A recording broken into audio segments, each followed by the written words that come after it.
What is up, everybody? Before this podcast begins, and I'm sorry to interrupt it, we just want to thank some of our sponsors because without them, we definitely would not be where we are today. Here are our sponsors: GK Calls, Migra Ammunition, Mouillee Waterfowl Festival, Gator Decoys, Flipping Bird Apparel, FireBolt Game Calls, Gibraltar Duck Hunters Association. So again, I am sorry for interrupting the podcast, but again, without these amazing companies and organizations, we would not be where we are today. So I hope you guys enjoy this week's podcast, and here you go.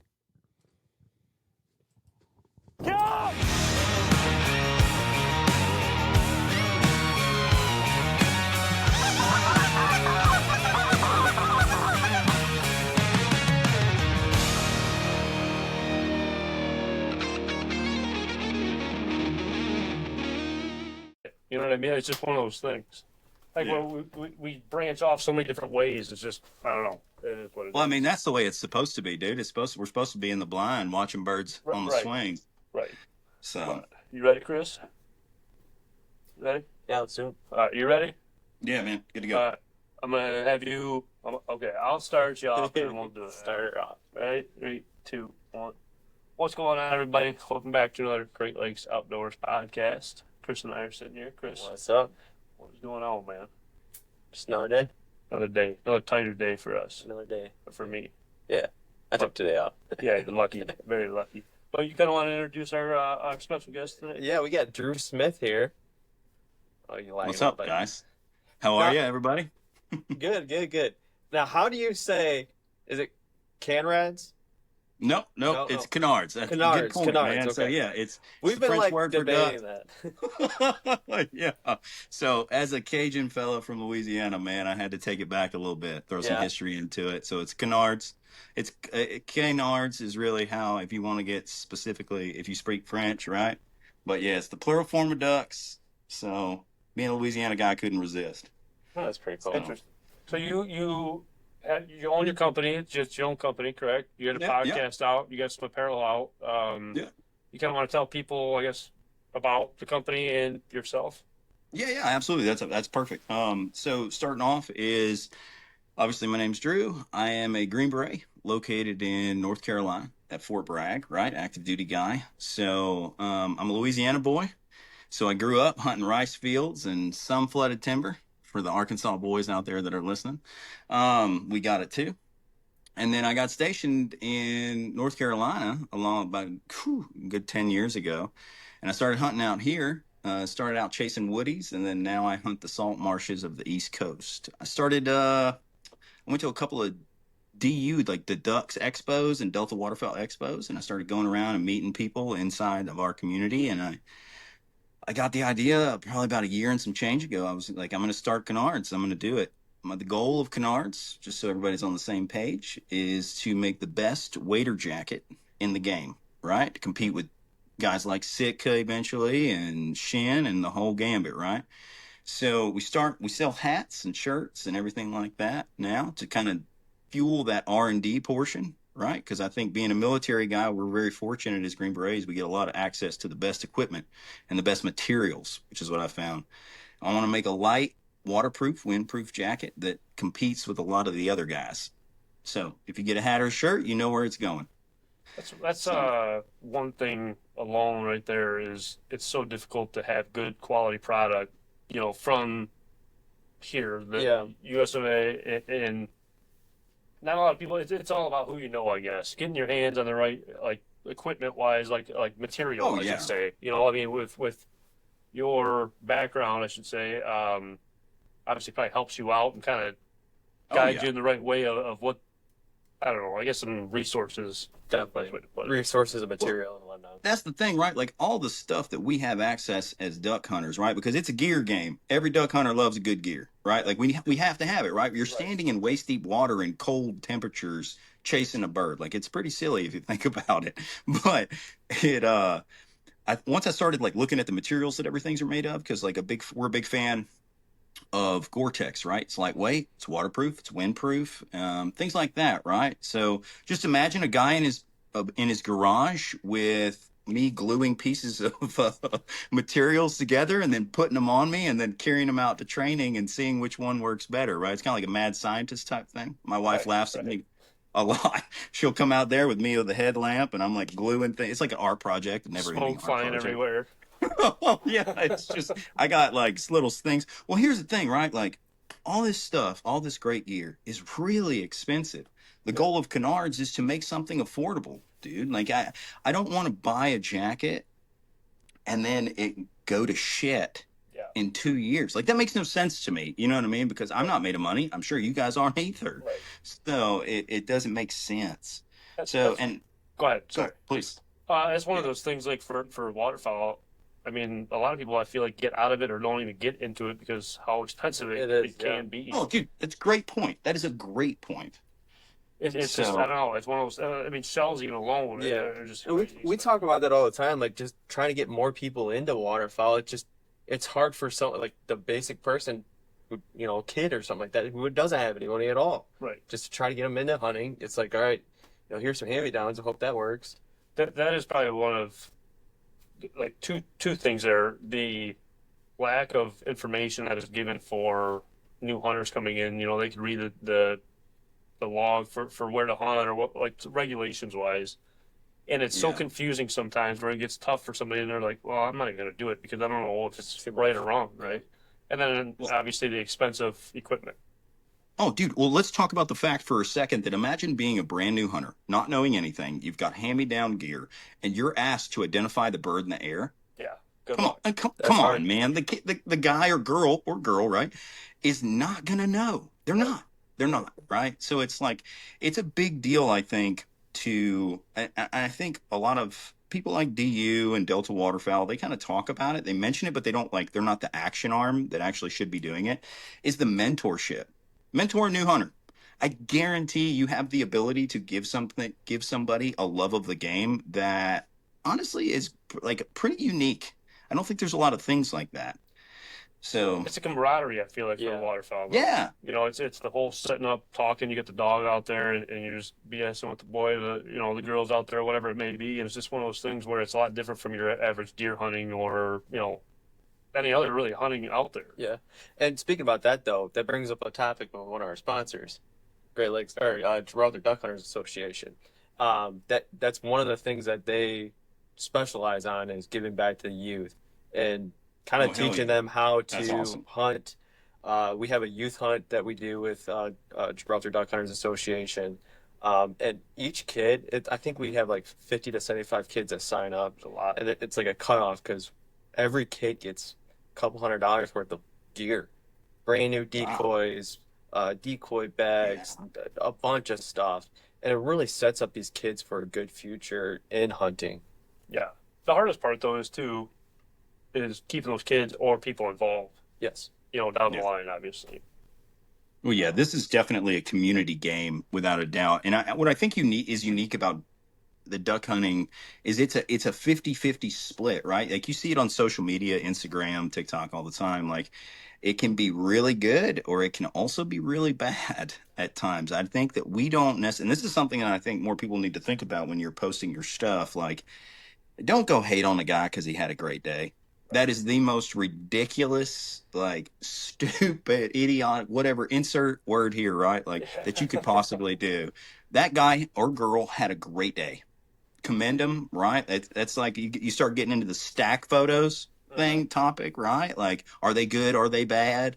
Dude, I'm not going to hate on a guy that had a great day. I I'm think really it's always not. Like, so funny when people are taking their time out of their own day to, talk shit on Facebook or Instagram or whatever it may be. And it's like, you took the time out of your day to type this whole long paragraph on how bad I did, even though I had a great day. And it's like, Thanks for commenting on my post. I'm kind of Yeah. winning at this point. Yeah. You know what I mean? Yeah. Like, you think you got me, but No. you took the Yeah. time out and you're paying attention that much. Yeah. But waterfowl, I feel like, is a very cutthroat thing for new hunters. Nobody wants to tell the spots. Nobody wants to give too much information. So, I mean, obviously, that's another whole topic on the difficulty of getting into it. And that's what, I mean, for us here, getting kids out or getting new hunters out into the field and stuff, maybe they duck up and they don't field hunt, right? So giving them the opportunity to get out there chasing geese out the field, That's kind of what gets me going with it. That excites me. You know, just giving other people opportunities. That's big.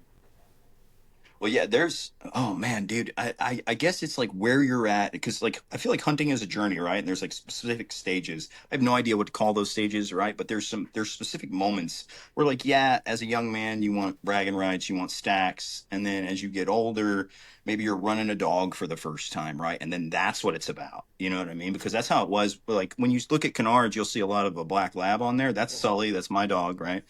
And that's my first lab. And I've always ran golden retrievers, field goldens before that, in Louisiana guiding, and then I started running Sully, and it, dude, just boom, instant layer that I couldn't live without. Like you want to talk about the magic? I could give a shit if I shoot tons of ducks. I want to shoot ducks for Sully, because watching him do his thing, you can't pay me for that. Like you can't. I've had a lot of people offer me, not that Sully's some incredible dog, but like I've had a lot of people offer me money for Sully, and I'm like, not in a million years, man. Like it's like it's too magical for me. You can't. Sorry. It is. Yeah. There's no price that can match the excitement that brings you in the blind. Oh yeah, 100%, right? Like, and it's not about it. I don't know that it was ever about killing for me personally, right? Like, I think the magic of sharing coffee with my dad in flooded timber, that gets me in the feels every time, dude. Right.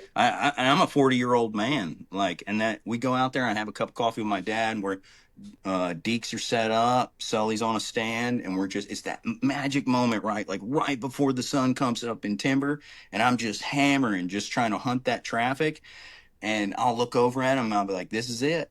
Right. This is a ticket to heaven. Right. Like, this is it. Like, when I get there, when I punch my ticket, I hope this is how I get what I arrive to. Right. Oh, you get breaking off flocks here and there, just dump it through. Not that I've seen it or been a part of it. I mean, I've seen it, but I mean, I could only imagine how incredible that would be. Yeah, it's something else, man. I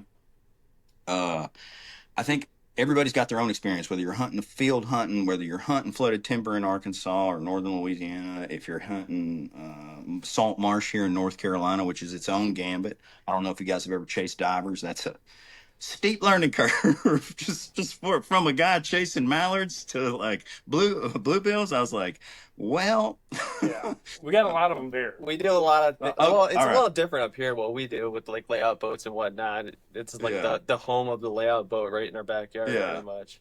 Oh no, I mean it is. Like, so I don't know if you ever heard of like K-Lash layout boats. Yeah, so I've heard of them. I don't know a lot. About them. Yeah, he's from like our city. Like the nice. Boat was built like right down the street from like the studio. So I mean, it's kind of special to have it. You know. Hell yeah. So is it kind of weird? Well, let me backtrack here. Me and Chris always talk about it. And we talk about it with other people too. Like the 5 stages. I think it's 5 stages of hunting. You talk about the stages and what, like not knowing, I guess, really what to call it. Like the whole killing and. Then or the first time you're bloodthirsty, always wanting to go out there, always wanting to hunt no matter what. And then you got your next stage is like the pile stage, like where you just want to kill. Yeah. And then you got the stage of where, okay, let me just start taking a couple people out of here. I don't really care as much. Maybe I'm going to just go after that one specific bird, right? Like I'm only going after that one specific deer, whatever it may be. It doesn't got to be just waterfowl. And then it goes to I'll start taking some people out, getting them interested into it, and then it comes like the last stage, 5th stage of I don't even care if I pull the trigger. I just want to see either my dog work or people have a good time. Yeah, you know, but my dad or grandpa, whoever's out there, my excitement comes from those guys there. You know, so I think everybody's got those 5 stages in them. It's just, you know, obviously it's a puberty. I guess it's like it kind of depends on when it hits that person. Yeah, 100%, man. That's a really great. That's a great point. I think everybody's in a different spot, right? And it's. I don't know. I think duck hunting is magic because it is much like a wedding cake, and there are so many layers, right? Like you have so many tiers of like there are guys like mallard purists, right? And then they do their thing, and they like that's all they're gonna chase, and that's okay too. You know what I mean? And then there's guys that just care about dogs, and there's guys that, it's just, there's something for everybody, and that's why I love it. I do appreciate the community, though. There is truly nothing like talking shit in a blind, especially when your buddy takes misses a bird on the swing. Oh my Right. God. You want to talk about not worth money? Yeah. Yeah, You can keep your $1 million. I'll to take them laugh and talking shit rights. 100%. Coming from Louisiana, me and Chris have had some guys on. Our good buddy Chris Brent was on for our podcast. Okay. And some other guys that we know, they say they don't shoot like any wood ducks out there. They just kind of let them go. And then going back to North Carolina where you're at, it might not be true from where you were living, I should say. Yeah. And you're chasing wood ducks mainly now, you said. I mean, that's, I guess if you're chasing wood ducks down there too, I guess it's no different, I guess, in a sense. Yeah. It's not that much different. I would say, well, I can say, so just to give context, to give everybody kind of an idea where I grew up hunting, northwest of Shreveport, Louisiana, off the Red River. You can go on Google Maps and you can see all the cutoffs, right? So we have our family's part of a hunting club. For many, many years, everybody hunted ducks all around our farm, our soybean farm and our rice farms, right? Because the ducks would come and we had the food source.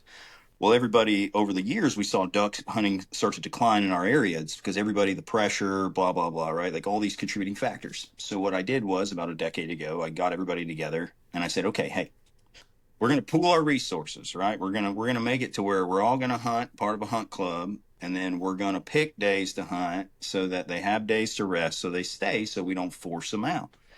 And then what we did was we compounded that over years, and it started to really pay huge dividends. And then when people were around us that didn't want to hunt, I would fill those days with guests to help pay for all the water we pumped onto the rice or into the timber, right? So it worked out beautifully, and it became something special, and that camaraderie and the community that we were talking about is really where. And for a long time, we did have a rule. The point I'm getting at is no wood ducks. And then after a while, we started to build wood duck boxes and tried to help them out, right? Okay. Then we started shooting them. And I got to be honest, this is unpopular opinion, right?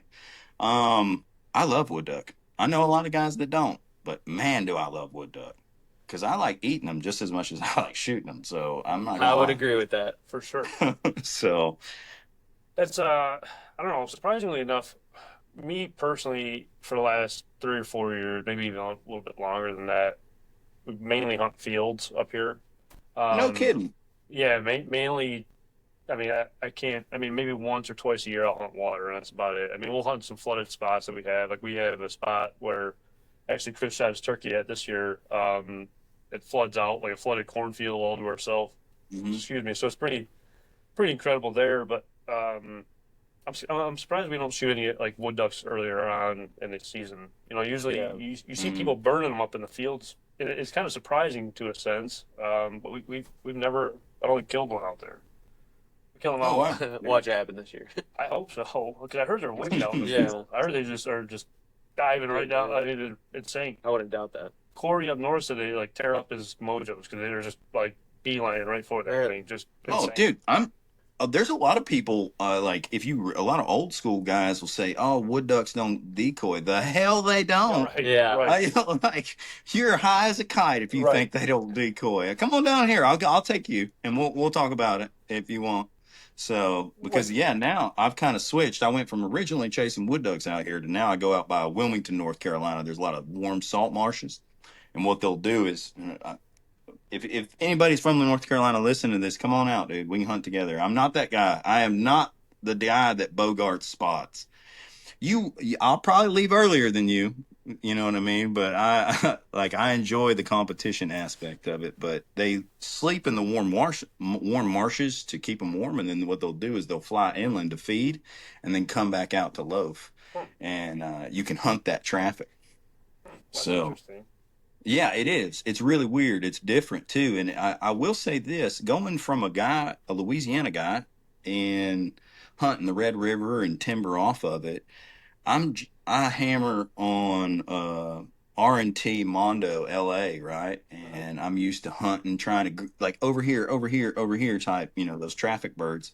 And then you come to North Carolina and you kind of put the call away a little bit and you go to more like a whistle. Or you go to, you want a little bit of a softer, like, hey, over here, man.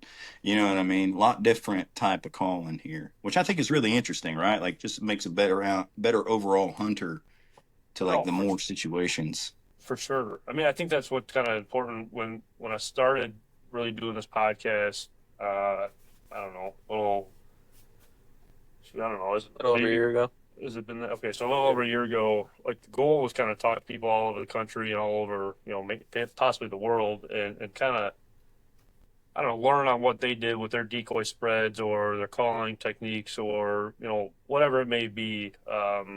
Even the hide even. Because I think it's important, it is crazy to think about how different things could be, even an hour away from you. Yeah. It's pretty unique, and I think if everybody took that and took little pieces from all over the place, it could just make you all around better hunter. It gives you more of an idea of what to do. Mm-hmm. Oh, dude, you couldn't be more right. Like, we are students of duck hunting, and there is always something to learn. And if you think you got it all figured out, I really don't want to share a blind with you. It's really like, I'm good, man. Right. Like, I appreciate it. That's the worst too. Going out into the blind, whatever, and the guy next to you, Mr. Know-it-all. Yeah, man, it's like, Jesus, shut up. I invited you. Enjoy the sit show, there, man. Just sit there. You don't even see this field. You don't even know. You can't even tell the difference between this bean field or this cornfield right now. Just sit down and shut up, man. And obviously, I don't want to say that, but you're thinking it. Oh, I'm definitely thinking it. That's for sure. I'm definitely thinking Oh, dude. Well, in my opinion, and my dad laughs at me because my dad's buddy does it all the time. I'm pretty sure there's a special ring of hell for people who can't leave the decoys alone. That's me. God. Oh, my God. I'm Kyle's out there sorry, every dude. turn. Yeah. Oh, my God, dude. It's just let them swing. Let's see what they do, and then we can move the fucking decoys, right? So just give me a minute. I got better this year, I'll say. Yeah. It was still bad. Not put it that way.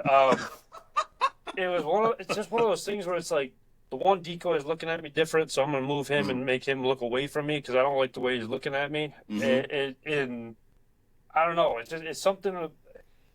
I think what I learned over the years now is when we're hunting our birds and when we're hunting or like trying to get the birds that are just passing through. There's obviously a difference. People are like, man, I don't know what they're doing today. Like they're doing something completely different. Obviously, yes, that's a possibility on every hunt. They're going to do something different. But the traffic birds, there might be some molt migrators for us up here, but they're just pushing through. But people think that they're your birds and they're like beating themselves up for it, moving all the decoys around or whatever it may be. I kind of learned that, just take a step back, it might not be your birds that you're actually have actually been seeing out in the field and stuff. And I don't know, I guess just soaking it all up. It's funny. Kyle's real funny about it. I'm bad. Well, let me ask you this. Okay, so serious question now with that, because my dad's buddy's the same way. Is it the space that you want them to land in that you're concerned with, or is it the space taken up by the decoys, right? Because for the guy I'm keep referencing, it's about the space that the decoy is taking up. Are you creating enough space for them to land? You know what I mean? Are you putting it in the right spot? Because now you're really referencing the negative space, the space that's not taken up by the decoy, right? So, like, it's... I think for me, it's more of, honestly, like, I'm a firm believer you could use 3 dozen decoys, but make it look like 100 out there if you spread, if you space them out a lot. Spot on. Where they're the kill hole, I think about that a lot. But I'll throw decoys out 100 yards to our right or left if the wind is right for it, because I know I'll throw a dozen to the right if it's if that's where they're going to be coming from. So they kind of just have to follow that all the way into the hole. But I'll just trickle it down that way and make a big pocket or make a majority of the birds to our left hand side. I wish I had like a white. I mean, I do have a whiteboard somewhere over here, but I think it's just more of like the whole visibility wise and okay, yeah, no, I can relate to that, yeah. And then I also like the realism. Like I'm big on sitting on a field that we have and learning what the geese do out there. Because I think when people get too many decoys out in the area, it just looks so unrealistic. It just looks horrible, in my opinion. So once the light comes up and stuff, then I'm actually able to see the birds. If I kind of get them in the right area, once I actually see the bigger picture when it's laid out, then move them around to where I actually want them to be at. Well, I think like we hunt with quite a few people. Like I'd say on average, we hunt with 8 people in the blind. 8 to probably 12. So, Oh, yeah. wow. Yeah, That's a so lot, man. That's we're a hunting lot. pretty big parties, and a lot of times the birds will be just landing in one area where only one side of the blind could shoot. So I think what Kyle does a lot too is he wants everyone to be able to shoot. So just moving 2 decoys could change, yeah, for everyone to be able to shoot. And that's why I think. Go ahead. No, I was just going to say you guys are kind of hitting a topic that I think a lot of people don't give a lot of young hunters don't give a lot of thought to, and that's blockers, right? Because I think blockers are, and maybe this is me, right? Like maybe the listeners could disagree with me all the way, right? But I think blockers are as important as the kill hole because there is nothing prettier. I think we can all admit that there is nothing prettier than them doing it perfect, right? And you're like, ooh, I blocked them on the right. They had to hook left. There it is. Money shot. Get 100%. after them. Cut them, boys. 100%. Like, golly, that is just. But I think my ability to tell them not to go to X is equally as important. It really is. And I appreciate that. That's a cool thing. Like if you're moving decoys for everyone to get a shot, brother, Mother Teresa, move over, right? Because there's like, I retract my previous statement. Okay, I was just right? Like, all right, yeah, like I take it back, okay? Because if that's what you're doing, that's different. If you're just doing it because your ADHD, that's something completely, you know what I mean? There might be a little bit in there. I don't know. But like for example wise, like we had Mark from Migra, one of the owners of Migra, come. Oh, they drove up and hunted with us. I think it was the opener, I believe it was. Yeah. So it was October, whatever. Anyway, Mark drove up. Him and his dog were out here, and all the birds were working to the right, and we were hunting on the left with Mark. I think we had, honestly, like 14 people out there on that hunt. So the people on the right were, obviously getting more of the shots.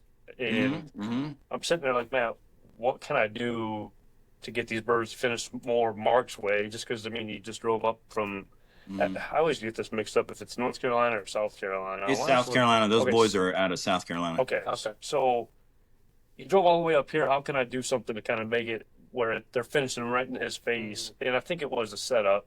How the field lined up, but I don't know. I think about that a lot because halftime, and Chris probably attend to it too. I don't go with my gun until the second volley, probably just because I want to make sure that everybody's kind of getting a fair shot, and it does get difficult, obviously, with that many guys.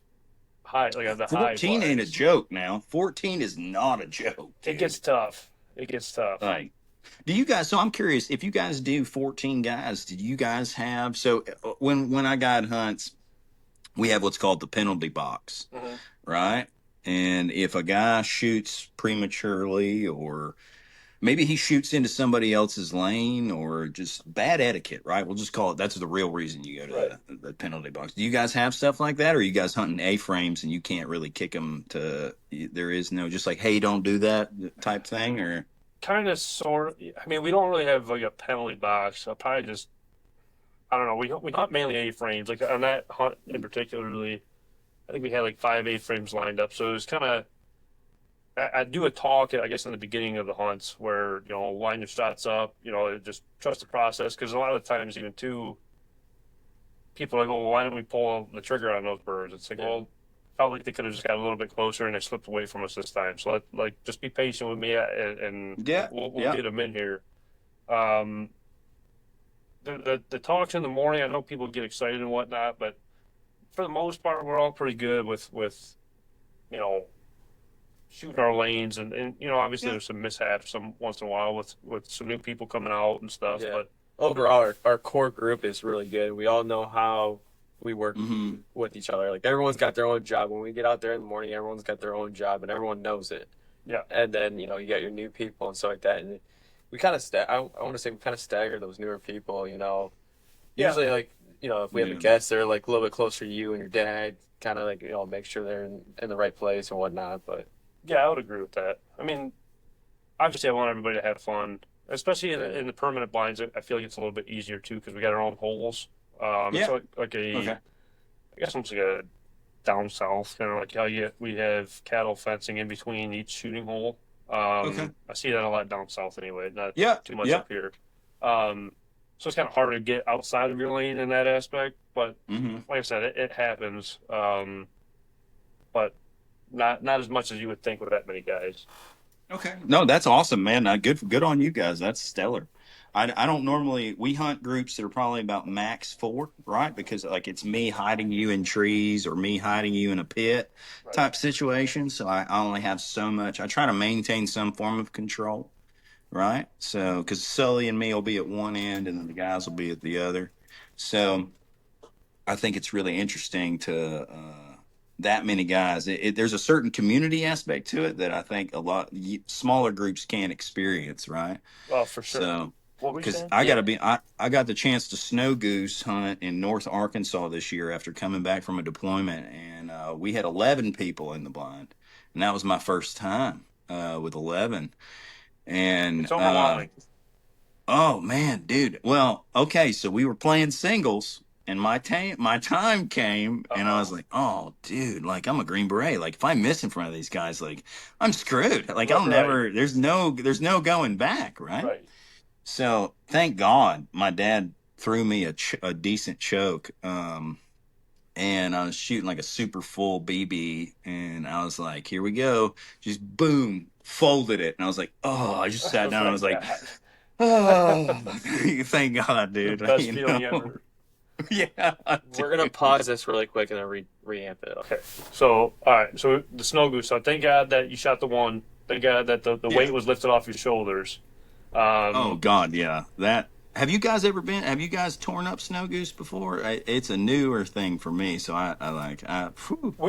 We've shot some up here, which are obviously far and few between, being in Michigan wise. But we got our buddy Mike Kendall from Flipping Birds. He goes down to Missouri, I believe it is, every year.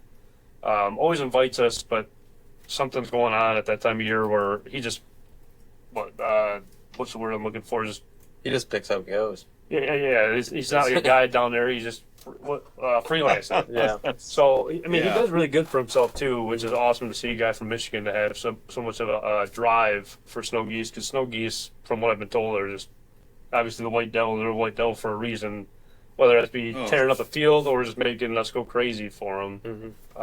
yeah. So it's just I don't know. I'd like to.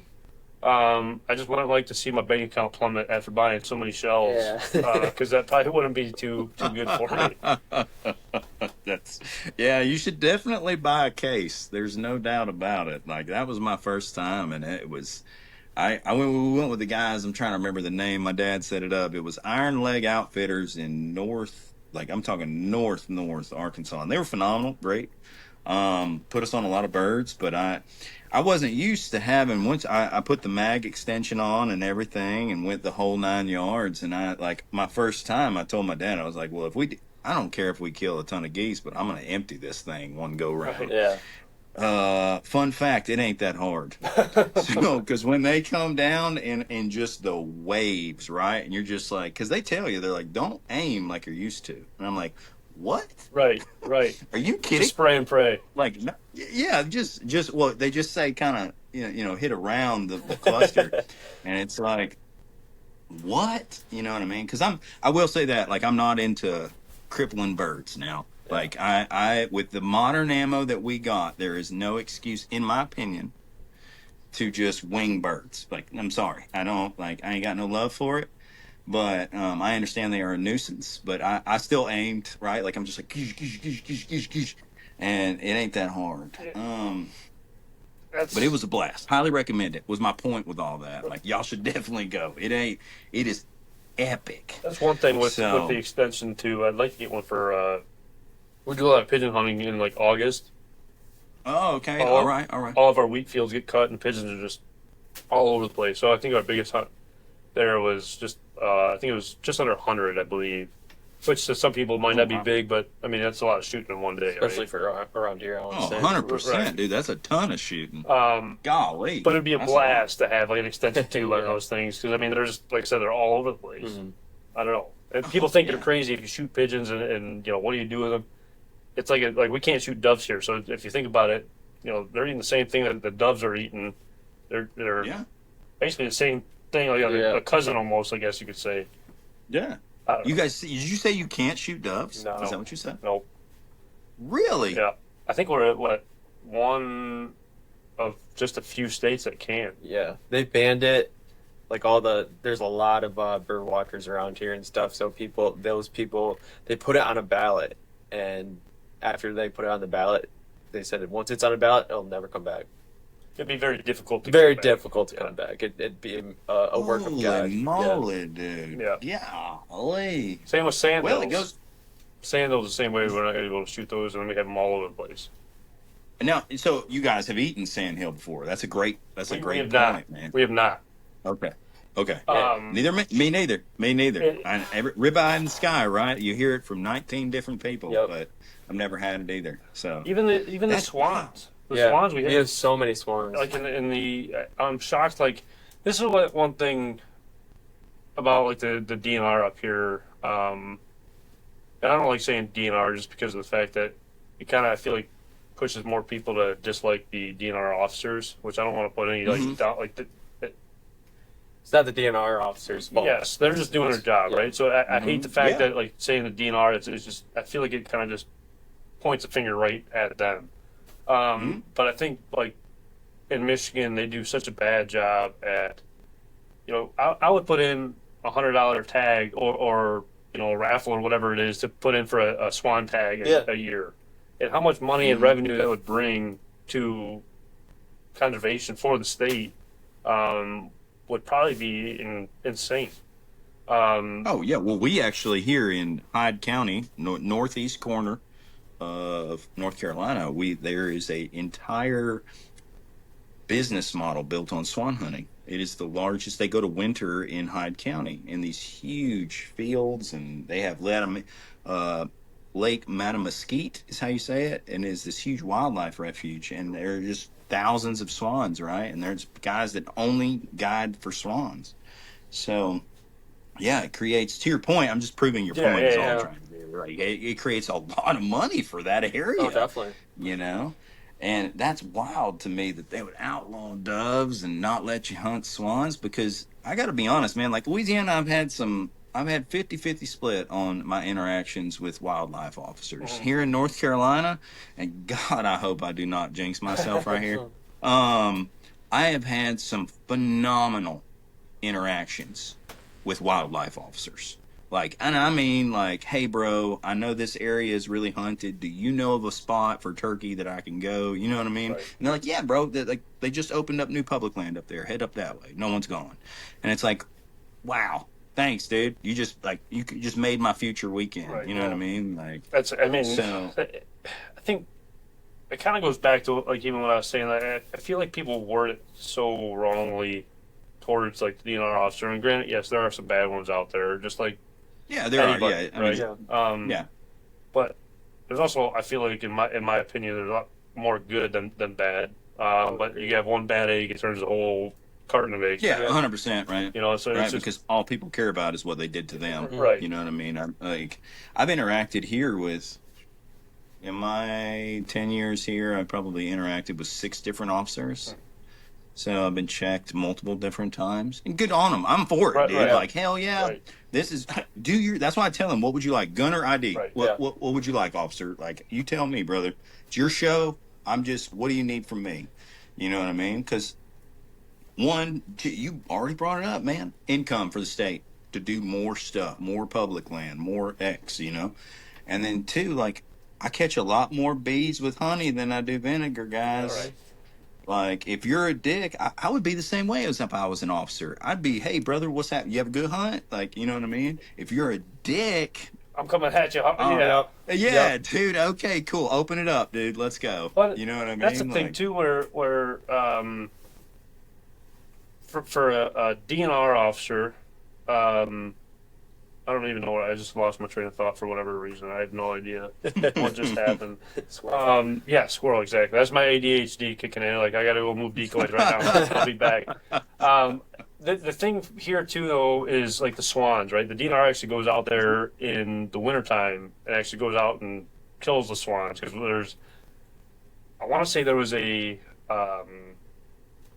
quota, I guess. They had a hit. So the DNR would go out there to kill them, but we wouldn't be able to get a tag for them.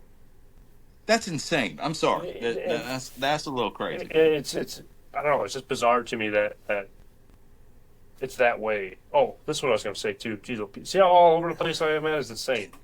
I don't know how I Chris don't even mind puts it, up with dude. me. Yeah, I don't mind one bit. I don't think people realize, even like DNR officers, like most of the time, the people that they're walking up to have a firearm with them. Yeah. So how, like, they Dude, got to be tell on me edge, about man. Like, you don't know who you're walking You up gotta to. be on edge. Right, right. Yeah. Especially today's day and age. Oh. It's just, how can you blame them, you know?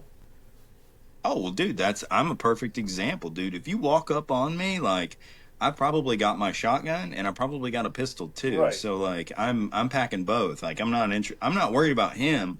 I'm worried about the other guy that who thinks this is public, or excuse me, private, and I'm on Onyx going, "Nah, dog, Yeah. this is public." Yeah. You know what I mean? So I don't know. this has been floating around my head since we started. So this is an important conversation, or topic rather. All right, so I know you guys are up in Michigan, but if gun to your head right now, and you had to pick one camo to wear from here on out, now, like you can't, you're wearing this camo the rest of your life. So We're talking what about would it be? brand, just in general? Yeah. Or like pattern? Well, I mean, we can go brand. I was more referencing pattern, right? Just for waterfowl? Well, oof, that's a great point. Okay. Man, you guys put me on that backfired. Let's go. Yeah, let's stick with waterfowl. Okay. I'll leave it at that. All right. Go ahead. I like anything Sitka. I won't lie. Okay. But okay. I do like the old school Mossy Oak. Okay. Respect. Got it. Noted. Not to just say the same thing, just to say I would have to go the same, but I'll say this, like for my turkey hunting, my Mossy Oak, absolutely love Mossy Oak. Green leaf, you can't beat it. Just even the bottom line, Yeah. like I love the look, I love the old school feel of it all. Yeah, love it. But for waterfowl, Sitka for sure, and the reason why for me anyway is, you're not looking like the Michelin man walking out there, but you're as warm as can be. So you don't have to put on a bunch of layers where you can't even shoulder your gun anymore. You're still comfortable enough to wear, and I guess it could be any camo because with all the electric heated jackets and whatnot. But like I said, you're not big and bulky, and you're not, weighing 150 pounds extra just because you have that much gear on. Mm-hmm. So that part is big for me, and obviously with windproof and stuff, that's any company, I guess. But I feel like Sitka does a really good job with that. Okay. All right. No, I respect it. I got a lot of respect for marsh, their marsh pattern, and their timber pattern's not bad either in the shadows. Yeah. Right? Because that's really what I think that's. Look, I don't work at Sitka. I don't wear Sitka. My dad does. I don't. But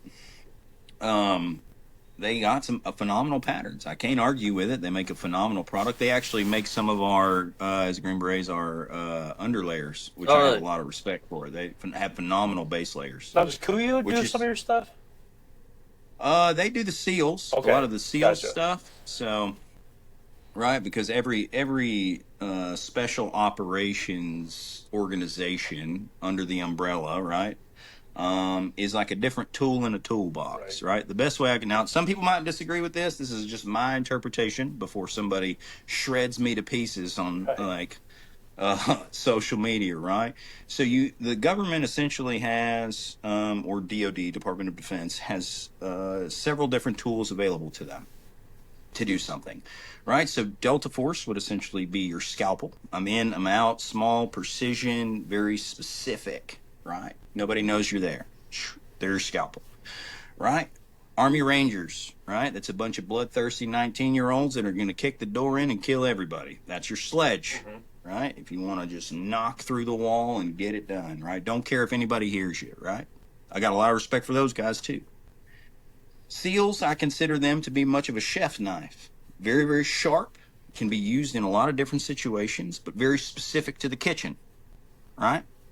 Right, and what I'm referencing is the kitchen is water. They can do land too. Right. I'm not knocking seals. I got a lot of buddies that are seals. Got a lot of respect for them too. Then you got Marsoc. That's the Marines' version of a Green Beret.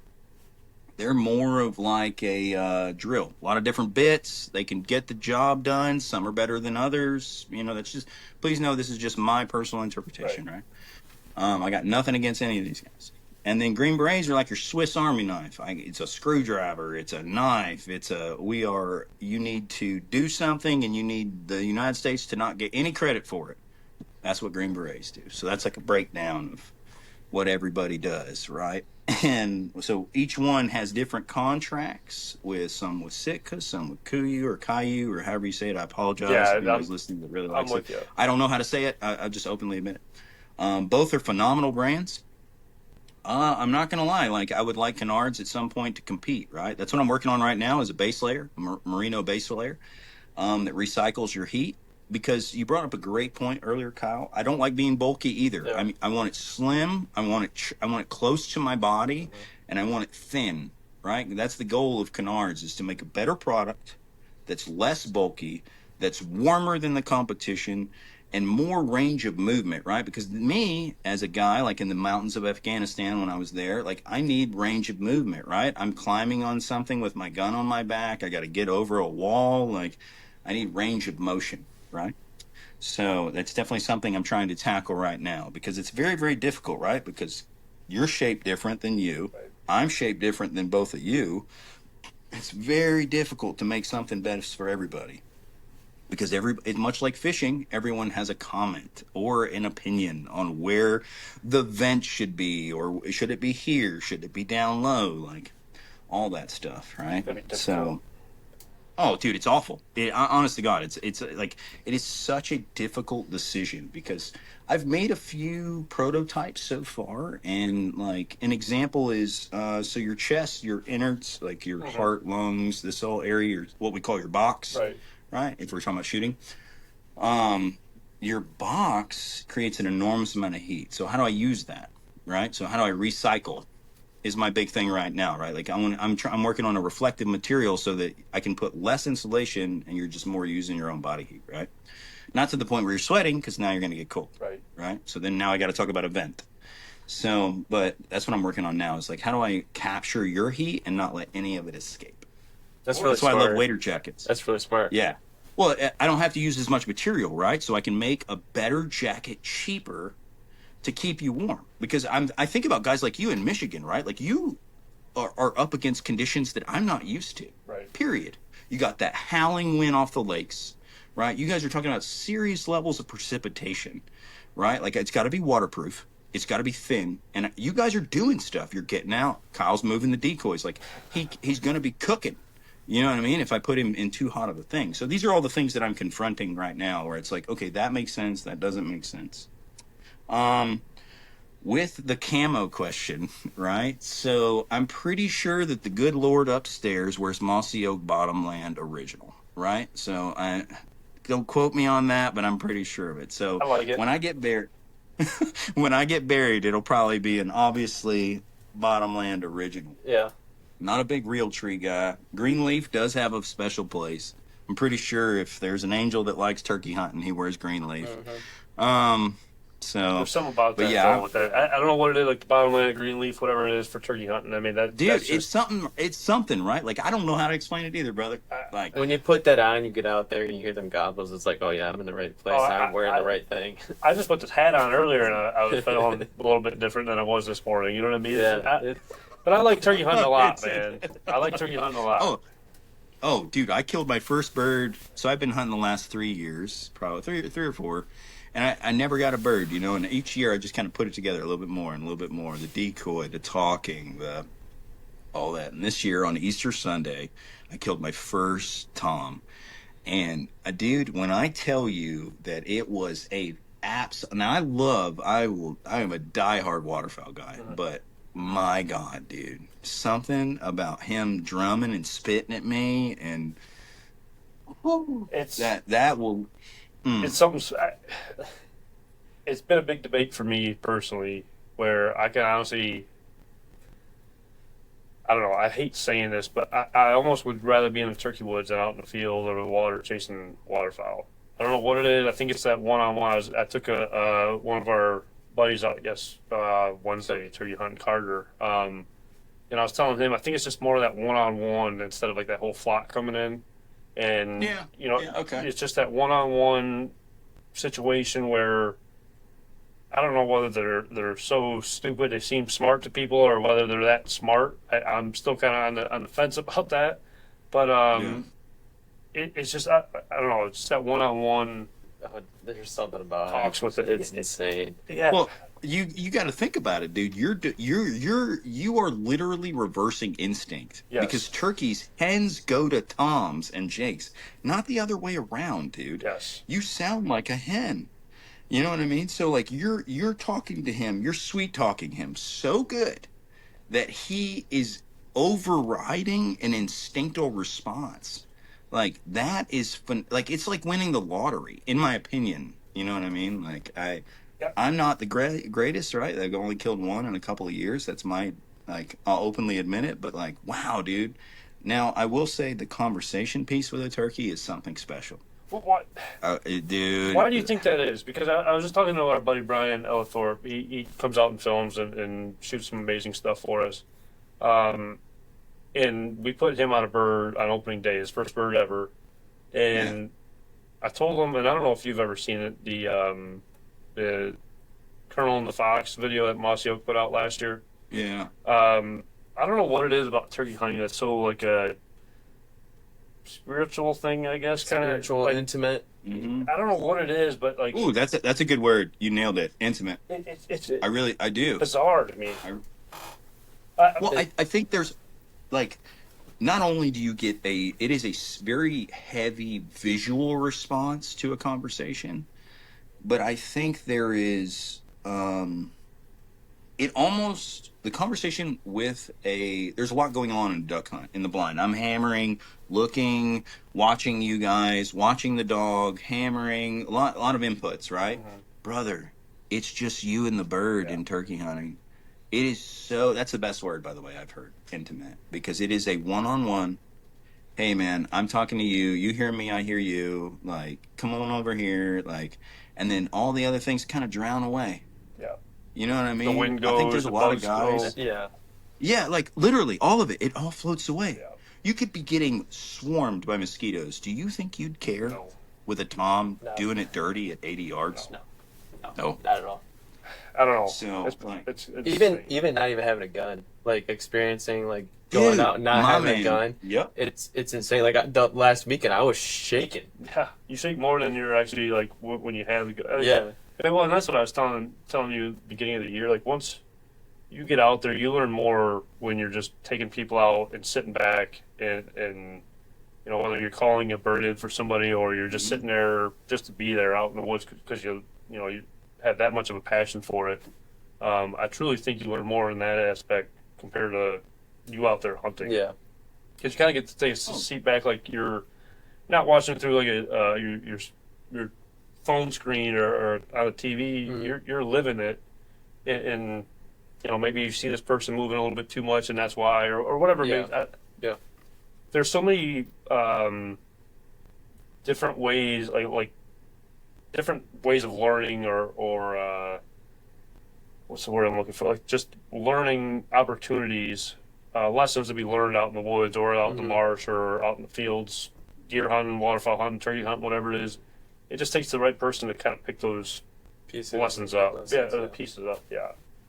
Oh, dude, you bring up an incredible. I think of it like a sponge, right? Like I'm just soaking it up at this point. Like it's just the weather, the bird, the noises.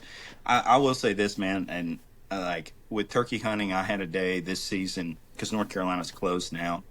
That I got, dude, I had a hen 3 feet from me, you know what I mean? And I had two hens behind her talking, and I gotta be honest, I learned I didn't kill a bird that day by any means. For some reason, the tom just, like, he wasn't interested, right? Like, I was hammering at him and he wouldn't come, but those hens came straight to me. And I learned more about calling in an hour of having hens around me than I've learned in, oh man, dude, like 3 or 4 years of turkey hunting. You know what I'm saying? Like I had an hour period where I learned more. It was like Mother Nature was like, "Hey, buddy, get your pen and paper out. We're gonna teach you a little something here." Right. You know what I mean? And I was like, dude, because I didn't know that they made sound constantly. I didn't know, because I'm an amateur. I'll openly admit it. You know what I mean? And it was just like, oh my god, dude, like holy shit. Like, this isn't. I can't make notes fast enough. Yeah. You know what I'm saying, to like capture all this, and that's. I love turkey hunting, but there is nothing in my life that is like.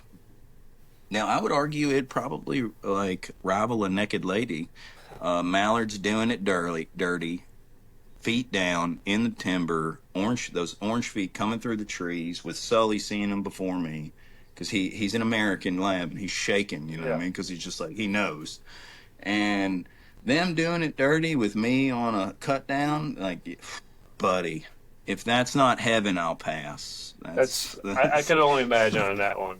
I could only. Well, imagine. we'll have to get you guys down to Louisiana or down to Arkansas, and we'll do it dirty. Because for you guys, I do have a question. Like, is the calling, now look, calling's like fishing. Everybody's got their own magic, right? What they like and what they enjoy and what they believe.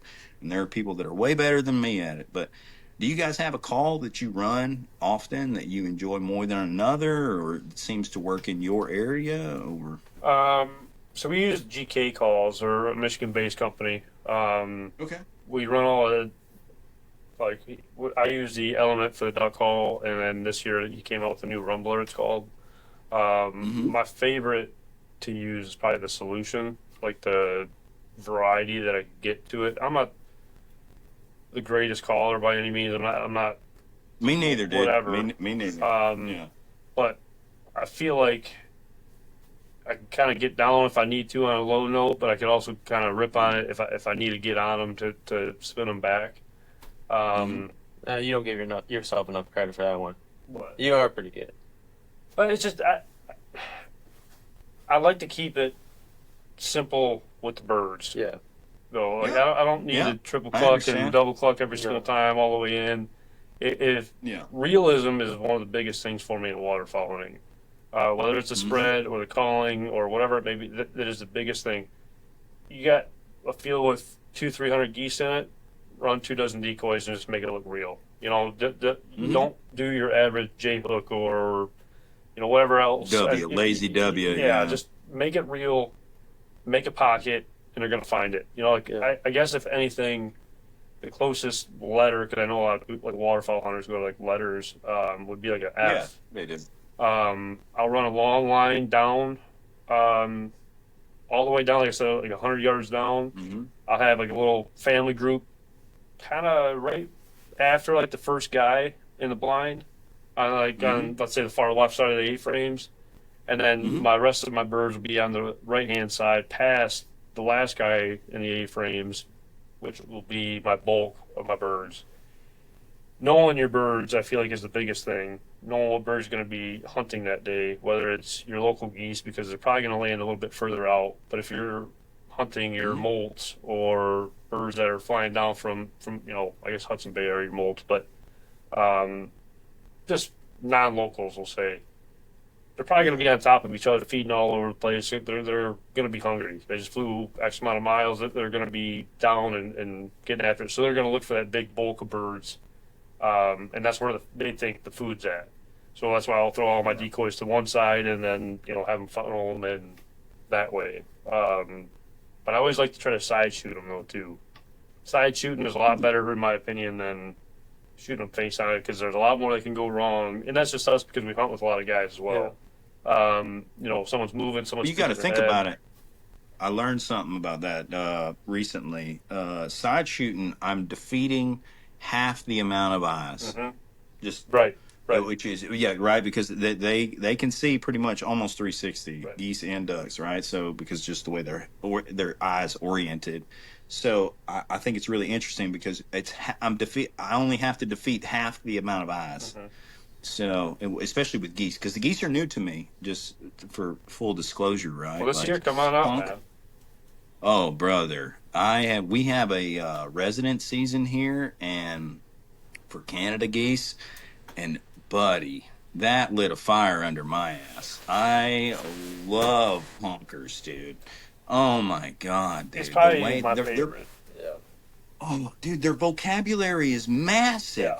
Just massive. And all right, well, I mean, look, like everybody loves their own calls, right? The guy over at JT Calls, he makes a couple of different Canada Goose calls. And dude, I'm gonna tell you, I am a novice caller at best. That guy makes me sound like I'm joking, right? But like makes me sound a lot better than I am during that nuisance season.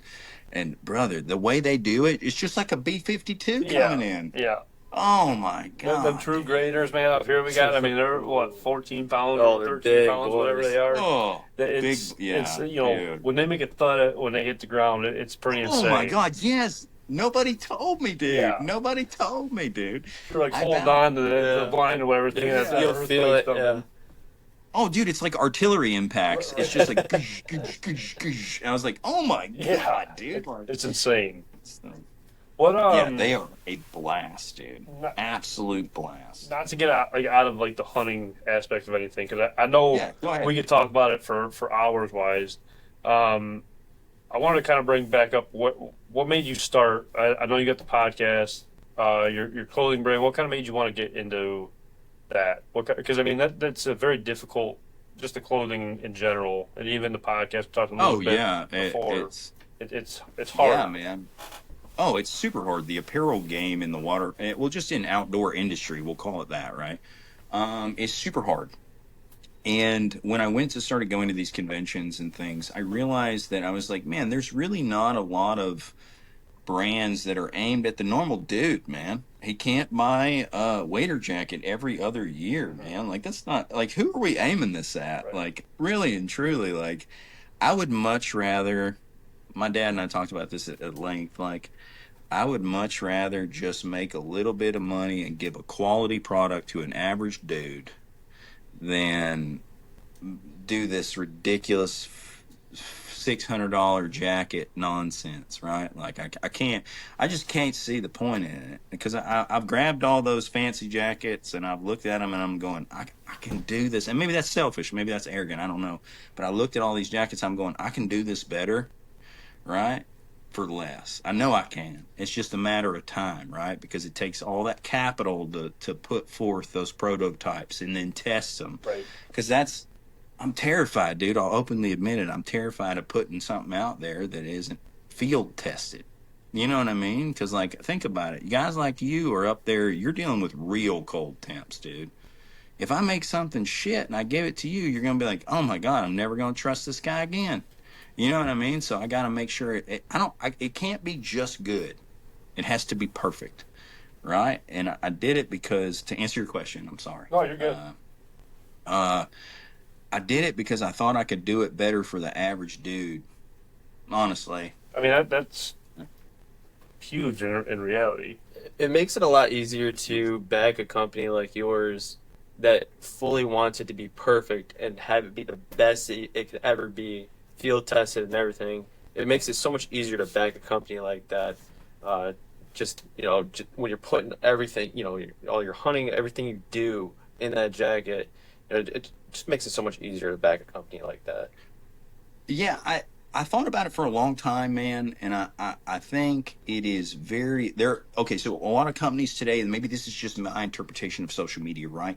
There are a lot of drops, there are a lot of releases, there's not a lot of consistency, right? Like, I know this jacket is going to be good year after year. I can I can get it in a different color if I want, but I know it's going to be good, right? And I wanted to make something that the average dude could count on and then give feedback on and it be valuable, right? Because I'm not afraid. In our business as Green Berets, like, we get a lot of feedback, right? That's part of the game. We're peers. My buddy, my teammate tells me, dude, you sucked on that range. And I'll be like, yep, I did. I got to own it, right? I want people, when they buy Canards, to understand that your customer feedback is important, and I am legitimately listening because, cool, got it. It sucked. Let's do it better the next time. Don't care about it sucking, right? But I need your feedback to make it better. I value it, I guess is what I'm saying. It is a customer-driven company as opposed to me releasing the new thing and I'm just interested in your wallet.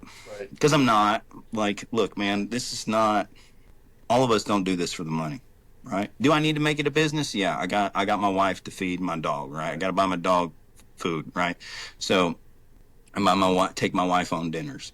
But at the end of the day, it's not about the money for me. It's about giving you a quality product so you can enjoy the experience, right? Because if you're warm, and you're talking shit to your buddy, all because you're comfortable. That's what I'm after. I don't know how to package that. I'm not a marketing person, right? Like I have no idea how to package that. But if I increase your ability to enjoy your experience, success. That's it. That's all. I'm good. I'm good. I mean, right there, though, I mean, if you're going for the route of staying, like the warmth wise, you're giving someone the opportunity to stay out there longer, which also gives them the opportunity to make more memories with their friends or dogs or the family, whoever it is that they're bringing out there. To stay out there longer, like I said, just to make more of circle. Yeah. In this industry, I'm the same way with the podcast. Why, like, there's things that make me super nervous about kind of just jumping in feet first and just going for it, because, like we talked about, it's hard in a flooded market.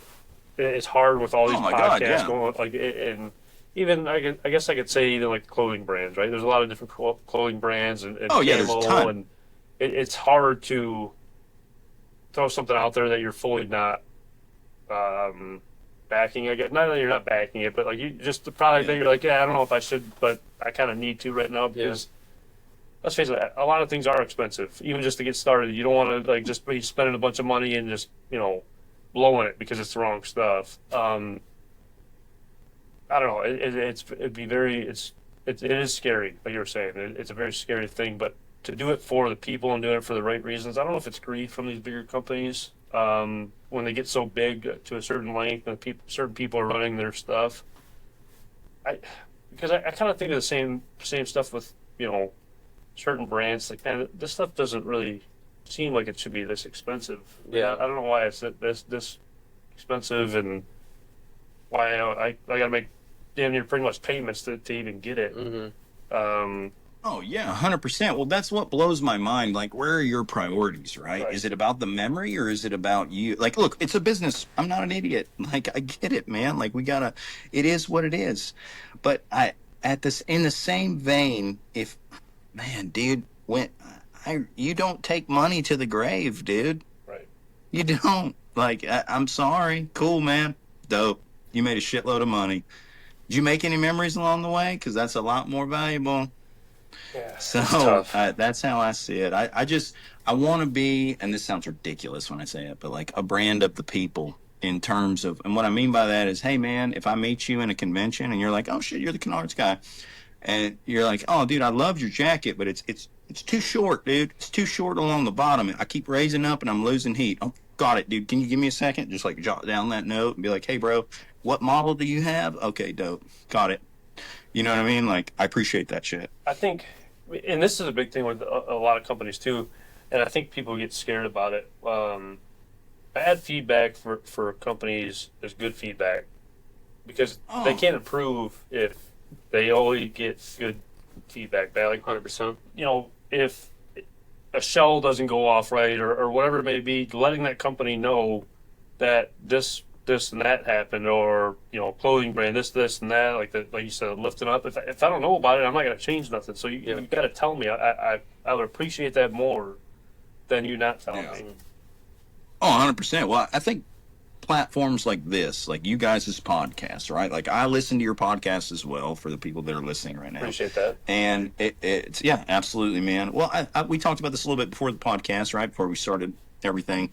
I think there is a rawness to this podcast, right? Like you guys are not like trying to be something you're not, right? You're talking about real topics that affect every hunter. We're not talking about the guys that's got several thousand acres. He's important too, right? Because he gives birds a place to rest. But the guy that drives the whole system, who buys his license every year, who buys his federal duck stamp every year, who maybe he gets a new jacket, these are the guys that drive the industry. Mm-hmm. And it's important for them to have a place that they can go, like this podcast, where they can listen and be like, where they can be like, yeah, actually, I agree with that. That's probably pretty true. I see that in my area. Or, I don't agree with that. You know what I mean? At least you're giving them something to start conversation starter. Because at the end of the day, there is an attack on hunting right now. I think we can all agree that people they don't feel the same allure, I'll call it, to hunting that many people used to feel. And I think we gotta band together, or we're gonna lose this privilege. Because it really is a privilege. Yep. That's such a big topic, because I don't think people don't hunt for the same reasons anymore. People hunt more, I feel like, for the publicity that they get from hunting. Mm-hmm. Oh God, I know, dude. I know. And I think that's a huge kind of thing where maybe social media is kind of a bad thing for it, because back in the day people were hunting to put food on the table. Now they're just looking for a picture. Yeah. How many people? I mean, I take people out all the time, and they're not even taking birds home. I end up taking birds home and cleaning their birds. It's sad. Or whatever it may be. It's just kind of one of those things. Like, why are you even out here anymore? Like, it's a very sad thing. But the pod. Oh, dude, I think. Go ahead. I think you're spot on. I was just gonna say, I like eating as much as I like shooting, dude. Yeah. As a Louisiana guy, are you nuts? Like, I will eat everything. Right. So. You come up here, you see a crawfish swimming down the river. You might. Oh my God, that boy up and dude! grab it. Mine, dude, that's a blind snack. I don't know what you're talking about. Yeah, I'm supposed to tell people Yeah, the secrets, man. Yeah, dude. It's. Oh man, dude, you're spot on. Like it really worries me at times, because I think there is something truly special. I did it for my neighbor the other day. I gave him. I cooked down turkey legs for like 8 hours and cooked them down, put taco seasoning, kind of tossed them in the oven so they got a little bit of crunch. Made tacos, right? Made like an avocado cream sauce to go over. And I didn't tell him what it was. You know what I mean? I was just like, come over, bro. Come for dinner. And he had it. And he was like, oh, man, this is delicious. And I was like, yeah, buddy, that's wild turkey, man. That ain't butter. That ain't no butterball about what you're eating right now, you know? And he's like, dude, this is great. And I was like, yeah, man. I was like, what a cool experience to go through the whole hunt, you know what I mean? Process the bird, pay homage to the animal. Because that's another thing. I don't like people that disrespect animals. I agree. Because You bring up a great point, man. I've been on hunts where people are like, oh, I'm good on the birds. And I'm like, are you nuts? Yeah. This is a fatty mallard, dude. Like, people like all over the world want a bite of this thing. Yeah. And so, but yeah, it's, there's something magical about sharing waterfowl, wild game with somebody on the table, right? So, because I think our phones have kind of disconnected us. As much as everybody loves to scroll, I think they've almost kind of pushed us further apart than further together. Well, and it's almost like the other company, like the clothing brand companies. It goes back. I think a lot of people lose, especially when they get to a certain point in their hunting career, or they have a business that they're running, hunting. We'll just use a clothing brand, like a hunting clothing brand. They get to a certain point and they lose like where they came from or why they even started. Yeah, the whole thing. Yeah. So it's kind of it's very sad to see that.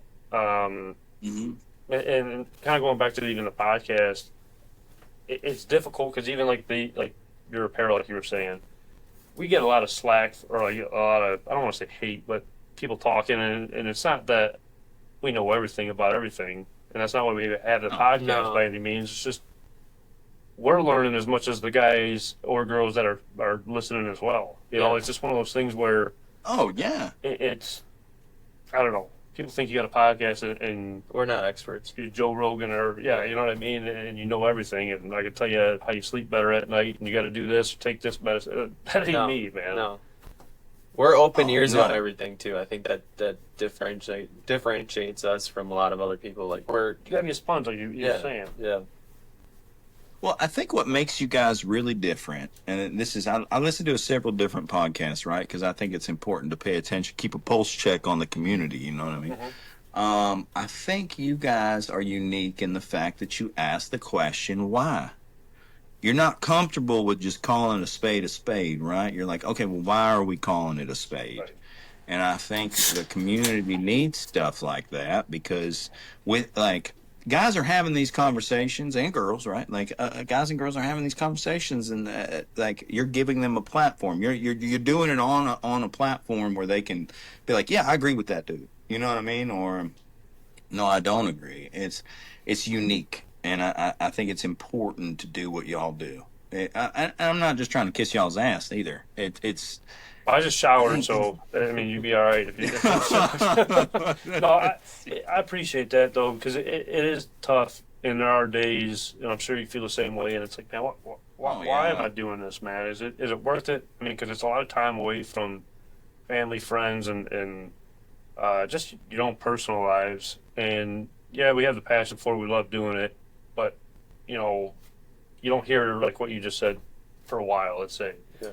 It kind of just the whole why of it all, and then you hear stories like you just said, and it kind of just brings you back to the reason why you started it up, and I don't know, like it lights a little bit bigger of a fire underneath you, I guess, in a sense, you know.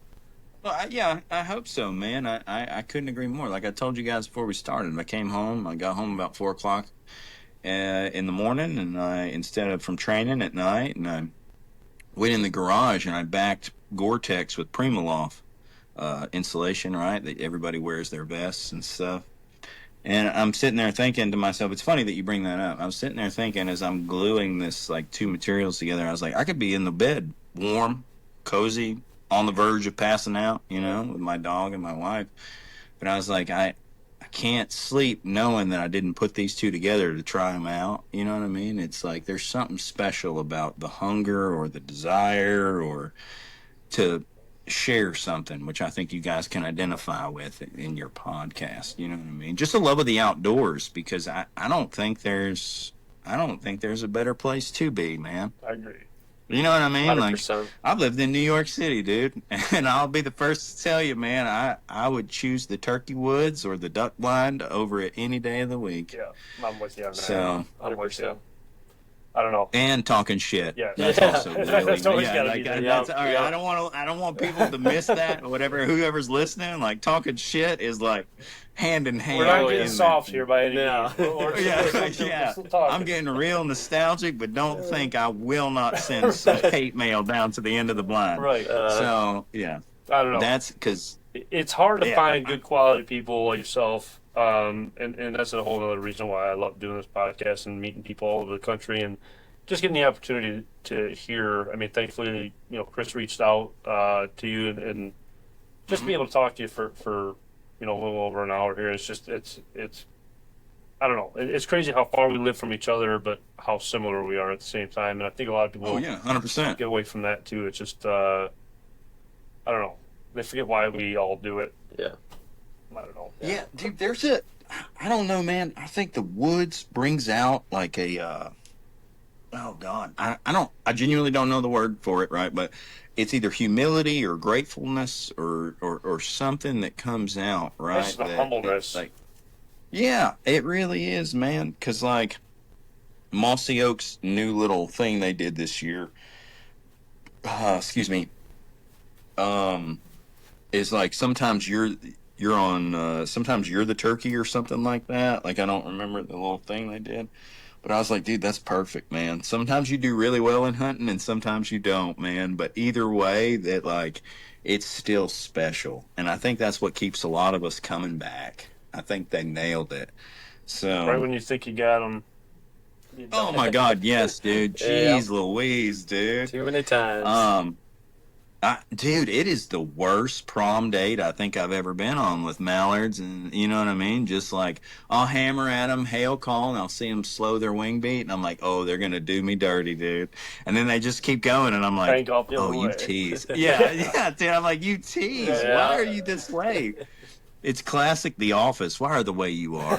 What does he say? Why are you the way you are, or something? Yeah. So I know what you're saying. I know I'm picking up what you're putting down on that one. Yeah, it's. I don't know. I think. Before I. No, go ahead. Sorry. Go ahead. No. Please. I think it's just like the humbleness that people, whether they admit it or not, I think everybody kind of falls to that at some point. Yeah. I mean, I would agree. throughout the year. I mean, more than one time. You know, I don't know. I don't know. It's almost hard to describe too. You know. Oh, for sure. It's very special. For sure. But I think I think it's depends on the right person to understand that. Definitely. Well. Yeah. true. Very true. And what you're seeking from hunting, too, I think has a lot to do with it. Mm-hmm. You guys nailed it earlier with the stages. But, dude. Okay, so with that being said, you know, talking about the humility and all the things that go along with it, gun to your head right now, you only get to eat one duck the rest of your life. What's it going to be? Whoa, I'll probably just go mallard. That's how I shoot out the fields. Now, okay, so, all right.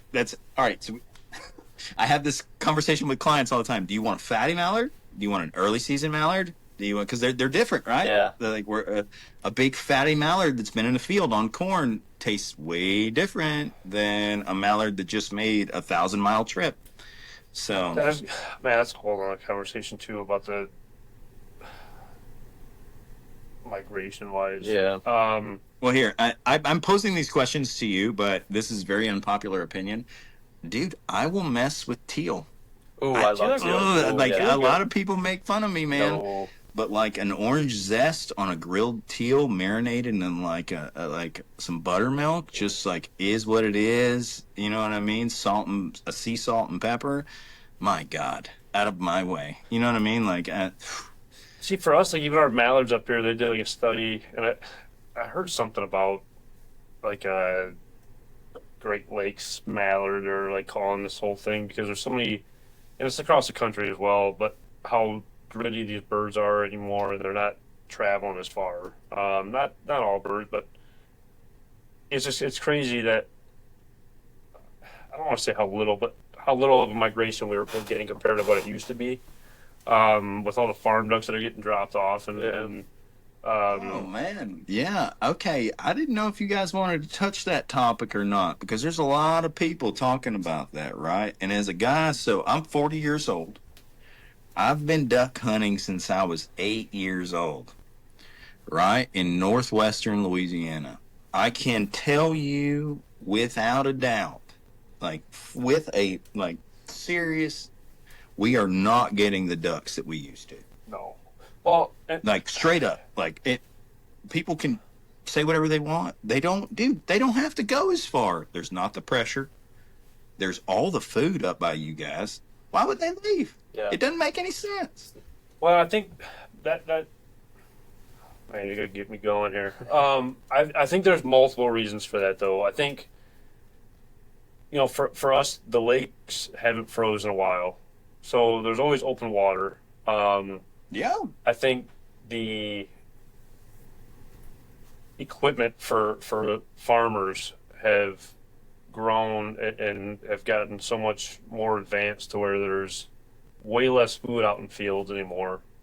So maybe that's why they're not that's true. staying, or you're not seeing them as often, because there's no reason for them to stay. I do agree that, you know, I forget the numbers. It's something crazy, like 80% or whatever it is, of all mallards have a percentage of farm duck in them.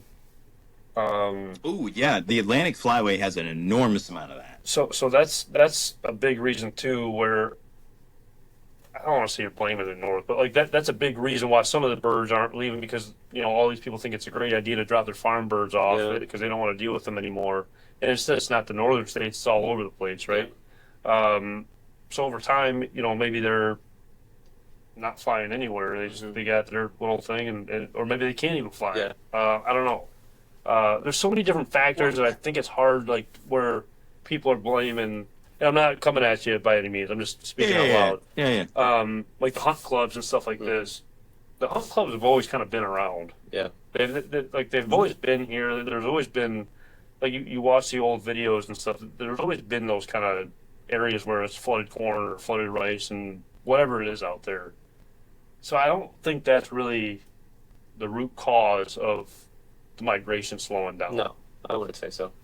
Well, I think, okay, so I don't, you bring up a good point, because a lot of Southern guys, including my cousins, blame the North, right? Because increased farming, more food available, water hasn't frozen over, less hunting pressure late in the season, right? Because that's a big thing, right? Yes. Because like we can't rule out pressure because you guys close your seasons before ours, right? Like that's a thing, right? So they don't need to go as far. Dude, you're spot on. There's like 30 factors, right? Like, let's be real here. Like, come on, man. Like, I'm sorry, I don't possess the bandwidth to condense them all for everybody. Has it changed? Yes, I think we can all agree. As a Southern guy, like, yes, it's changed. Is that does that give me the right to be whiny about it? No, it doesn't. You know what I mean? Yeah. Like, that's a big thing too. Like, how long are you gonna whine about this? I hate that with people, like, and we deal with it during turkey season. And I'm bad. I don't mean to cut you off with that. No, dude, you're good, man. I hate the person that's out there and they're like, man, I don't know where the birds are. Well, do better. Go find them, man. Go figure out where they're at. Go do a better job at scouting. Go do something different than what you've been doing, because they're here. You just got to find them. You got to find them, yeah. Well, okay, so you just nailed it. Like, this is a personal pet peeve. It's a 2-to-1 ratio, bud, or girl. Like, I don't give a shit what at that point. You know what I mean? Right. Like, it's a 2-to-1. 2 to scouting, 1 to hunting. So if you're doing your homework like a good hunter, right? Because that's part of hunting too. Right. Like, come on, guys. Like, it's not just show up, kill everything, like, take a stack. Like all these Instagram influencers, I think is what you call them. Yeah. Like, I don't remember what to call them. That's what they do, right? They show up, they smack their 6'5" mallards, whatever, depending on what flyway you're in, and then they leave, you know? And then that's that, right? There's a lot of stuff that goes into that not a lot of people, you know what I mean? And then that's what these young guys are growing up on. They just think show up and kill stacks, and it's like, nah, dog, that ain't how any of this works. Well, I think, you know what I mean? On top of that, with the younger crowd, and we deal with that with, like, Pointe Mouillee and even Gibraltar Duck Hunters Association, you had these older guys that would put so much time and effort into the resources around you, right? Habitat or trapping or whatever it may have been. Well, we're all kinds of rage. Yes. That's lost, man. There's nobody that's, like, real young in these groups anymore that are helping back, like, with the land or getting rid of the raccoons for the turkeys or whatever it may be. There's not enough people that think about the nesting areas or just that kind of stuff. I think that's a huge thing where they're wanting to take, but when things are getting slow, they want to just blame it on whatever to make it sound good instead of doing something about it. Yeah. Oh, 100%. Well, it's easier that way, man. Right. Less effort. Right. Like, that's really what it boils down to. Because I've had clients in the past where, you know, I'll take them scouting with me because I a lot of times I'll scout with a sound cone, you know, a dome that you see, and that's because happy ducks are loud, right? That's why we feed her, and you chuckle down towards the water, and you make noise, right? Because a happy duck is making they're kicking up mud, they're making a lot of noise, they're moving a lot of water, right? That's all part of the game. Realism. And what I'll do is I'll find happy ducks, you know, and I've been in situations where I've found. Shit, man, I've probably found thousands of ducks and on a rice paddy, and I'm like, man, look at that. And they're like, oh, dude, we should hunt there tomorrow. And it's like, no, dude, you're missing the point. The point is to give them food for their journey, and 2, give them a place to rest. Mm-hmm. Because guess what? If we hunt there tomorrow, do you think they're ever going to come back to that place when I smack their brother or their sister in the ear? Right. No, they're not. And that's why you have to establish rest areas. That's why a lot of people disagree with me on this, and I've had this conversation with for years, honestly, is refuges are important. I truly believe that, because you have to give them somewhere to, like, be them, right? Where they just, like, it's just like you when you come home from work, dude. If I make your home chaos, you're never going to relax, right? So that it's equally as important, because I think there's probably gonna be a lot of people that disagree with me on this, but the decision not to hunt on a specific day is equally as important as the decision to hunt that field on Tuesday, like, right, or that blind, or because what we do is we rotate in our specific spot. We gave our some people might like this, but we gave all our blinds have the names of presidents, right? So like you may not hunt Jefferson for 2 weeks, but when you do hunt Jefferson, it's magical because you didn't hunt it for 2 weeks, right? Like it's all part of the plan. You know what I mean? Like you gotta have the decision not to hunt a spot is equally as important. You know what I mean? I agree. What spot has the most food? What spot, like a big thing in Louisiana is as they continue, the few ducks that do come down in response to, earlier in my childhood, all right, are we planting enough food with carbohydrates? Do we hunt that stuff? Do we not hunt that stuff, right? Because we need them to keep going, to produce, right. So it's chess. It's not checkers, which a lot of people, I think, on Instagram and TikTok think it is. It's very much chess, not checkers. And it gets difficult too because they see all these pictures of like these piles and stuff like that, and they think that's what it's all about. So I mean, it's almost like a brainwash situation, right? Like where it's always in front of them. That's why I kind of like, which I've done a bad job for turkey season wise. But I like posting pictures that are not just the kill. I like the action shots, or like just a dog bringing a bird back, or like I don't need to show you the pile. Like I'm not getting a kick off of that. I got X amount of likes off of this one thing. I want to just show you the realism of it all, and well, okay, so I respect that, but a lot of people feel that the pile pick sells. So it boils down to your priority, right? Like you have already said on multiple occasions during the podcast that the culture is equally as important to you, right? The businessman does not see it the way us three see it. You know what I mean? It is a profit margin, right?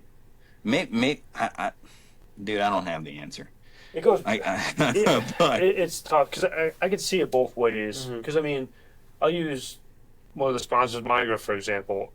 They could post a badass picture of just loading a shell. Chris Brent did a picture, I think it was last year he did it, turkey season, single shot 20 gauge, I believe it was, of I forget the brand of it all. I think it was a Rossi. oh wow. And, well, it's just the shotgun, the Ross, I believe is what the name of it is. And he took the picture of the shell flying out of the barrel, or the chamber wise, and it has you could read Migra across it. That picture alone, I like way better than having a box of Migra sitting there next to a pile of birds. So there's different ways of looking at it, I guess. The action shots of realism, but everybody's different, obviously. But me personally, that's the kind of stuff I like to see. I don't care the piles. Like you're seeing the same thing over and over again on the piles, and then like I said, that's just my opinion. If you want to see a pile, just go out and kill a pile. You don't have. I mean, yeah, I don't know, man. I think as much as like a lot of people might disagree with me, I think pile pictures have a place. I do. And I'm not saying they don't, for sure. I don't know. Like I said, it's tough. It's so tough, right? Like it's so tough to like decide when. Okay, so I said they have a place, right? Like, what is that place? I don't know. I don't have an answer, man. But like, if you and let's just say you and your 6 buddies put a hell of a spread out and just hammered some honkers, dude. Just had the day of a lifetime. Are you not going to post that? No, for sure. For sure. Yeah. But I think it's more like, for me personally, more of the remembrance of that hunt. Because obviously I'm not selling like a clothing brand. I mean, we have our shirts and hats and stuff. So yeah, that'd be cool to have like that on there. But I guess it's just, I guess that's a good point. Yeah, I'm not posting it because I'm trying to sell something. It's more of a remembrance of that hunt. Well, I think you guys do I think you do have a brand, right? Like you have, your brand is the experience. Yeah. right? Yeah. And being a student, like that is what you're promoting, right? Is being a student of this thing that we all pretty much can't live without. Right.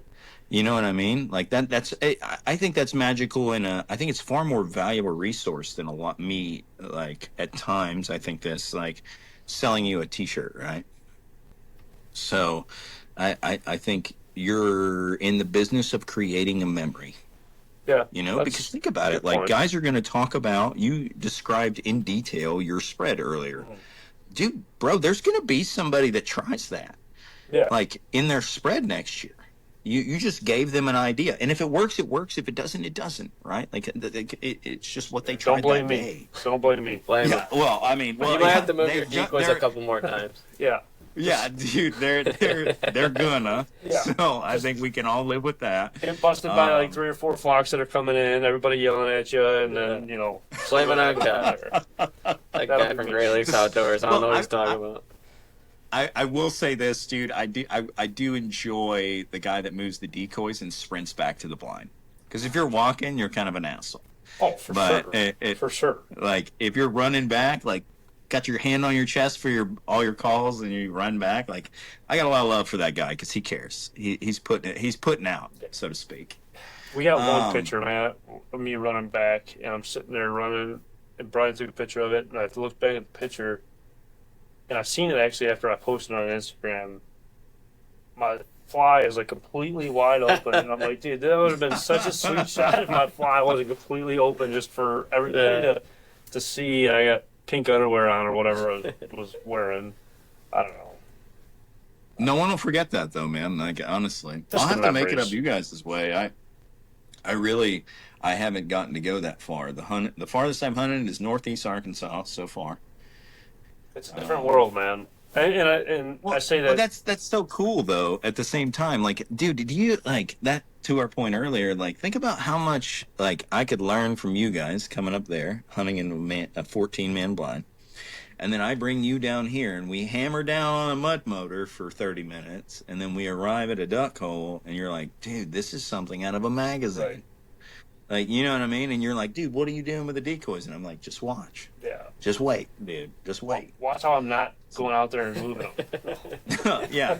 Well, that's why we have the penalty box. We already, I'd be there a lot. Kyle being there the whole time. Be there a lot. Yeah. Be like, No, just that's swim back, fine. man. Just swim back. well, I'm just going to put you next to Sully and you can pet him. All right. And that's going to be your job. Sounds good. Just because he's an American and he can't sit still. That But sounds good to me. yeah, I don't. Oh, man. Yeah. Dude, there's something special about like taking somebody else hunting where you are. You know what I mean? Because like, let's face it, man. Traveling hunters are a special breed, right? Like you're putting it all on the line, dude. You may get nothing. You may spend all this money and you may get nothing. Right. You know what I mean?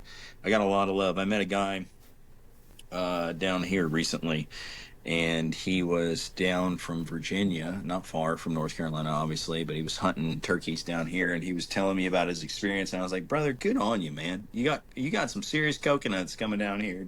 Has no idea, only public land hunting. You know what I mean? He has no idea what he's doing or where to go or the good spots, and I was like, dude, kudos to you, man. Like, you're the guy making it to where the state can buy more public land. It's That little something bit, special. most people don't see it that. Yeah, like I was like, you are a special breed, bro. That So- public hunters are definitely a special breed. That's 100%. A lot of respect out to those guys, especially the ones Oh, that are out dude, there. yeah, I turkey mean, I- hunting. Oh, yeah. Oh, dude, turkey hunting in North Carolina on public land, because I do it a lot. It is something special. Oh, I'm sure. Like, I'm sure. oh, dude, it is just people on top of people on top of people, man. Yeah. People walking up on your turkey spread, and I've done it too. I'm not that guy, like, where I'm going to say, oh, I'm so righteous. Like, I've walked up on other people's spread and be like, My bad, dude, man. I'm so sorry. Yeah. Like, just whisper to him, like, dude, I'm sorry. Yeah. Like, I'm really, really sorry, man. And just like, slowly, like Peter Griffith back Yep, away yep. type, you know what I mean? Like, That's so awesome. I don't know. Well, you got anything? Been going for Yeah, you have like a timeline of when you're trying to release this jacket, or okay, so the You're just jacket taking is your time. probably I'm definitely taking my time. There's no doubt. With a full-time job, it's like I'm working on it in my very little spare time. So the plan now, that's a great question. So the plan now is we're going to release the base layer and the mid layer. Okay. Right, and then that'll be first. And then we're looking for feedback on all that from anybody that gets it, right? Good or bad, right? And then we'll take that feedback and those two layers will interact with the jacket. We're going to do a light and a heavy, right? Heavy for guys like yourself, for those serious midwinter hunts, and lights for the guys down in Louisiana and Mississippi during those early hunts. So probably 2 years before the jacket is released, but you're looking at probably 18 months and closer for the two base layers. Not this season, but next season to get specific. So That's exciting. Yeah, we'll definitely have to get some of this stuff. Yeah. Yeah. Well, you guys got to send me your address after this. I'm gonna send you guys some stuff anyway. Yeah, So, we got some stuff for you as Yeah, well. So. yeah, definitely. okay. Yeah. You just text message me the old address, and we'll, you know what I mean. We'll take care of the boys. Sounds good. Oh, same to you. Well, I greatly appreciate the time talking to you, man. It was honestly a blast. I had a lot of fun today. I don't know. Right back at you, fellas. It's so bizarre to me still just to be able to be in our shoes, to be able to talk to somebody so far away from us, and that, you know, if it wasn't for hunting or like the podcast or the platforms that we both had, like we would never have met or known anything. We would have never had this conversation, obviously. So just super grateful for that. And I don't know, it's still bizarre to me, and so grateful that, you know, we both share this time. But yeah, I truly had a blast. Yeah, And definitely. And come on up, and we'd love to have you here. And it's a great time. Yeah, dude, I would love to come to Michigan. I'm gonna freeze my ass off. But You'd be all right. We'll put the come, heater in dude. front of you. Yeah, we got the bloody yeah, heaters. dude, I might need to wherever that. I don't need to shoot. Just put me next to the heater. Sounds please. good. Yeah, you'd be curled up in a ball next to the heater there. Has your Yeah, dog dude. ever hunted a field? Oh, Dry field? yes, yeah. He's hunted dry fields for geese. Yeah, Okay. That's awesome. so Um, he's never had 14 shooters, but he's had. we won't go that crazy. Yeah, I promise. hey. We won't go that crazy. Oh, he's all right. Yeah, he's a lover, not a fighter. Yeah, so. I completely understand that because that's how my dog is too. He's a big baby at heart. Yeah. Where can people find you at though? Oh, yeah. So come on, hit us up at Canards Waterfowl on Instagram or the old Canards Waterfowl.com. And please feel free to shoot me a message, man. I literally thank every single person for a follow. At least I try to. Right. If you have a private account, I can't, right? So, but I really appreciate any and all help or support. That's awesome. That's awesome. You got anything? No, that's it. I appreciate it. Yeah, I greatly appreciate Yeah, it. thank you, fellas. Thank you for your guys have a service as lovely well. Yeah, Man, I definitely. want to say Oh. that before we end this podcast. Oh, dude, you guys are very welcome. That's one of those very important things for this country. Yeah. So again, I thank you for that. Yeah, So- you guys are very welcome. That's very kind of you to say. Thank You for- guys have a great evening, and hopefully we'll talk soon, yeah? We Yeah, definitely definitely. will talk soon, man. So Stay in enjoy the touch. rest of your night, and we'll talk to you here in a bit. Who was it? Yeah. All Later, right. fellas. Thanks for everybody tuning in on this week, and until the next one. See We'll you. guys.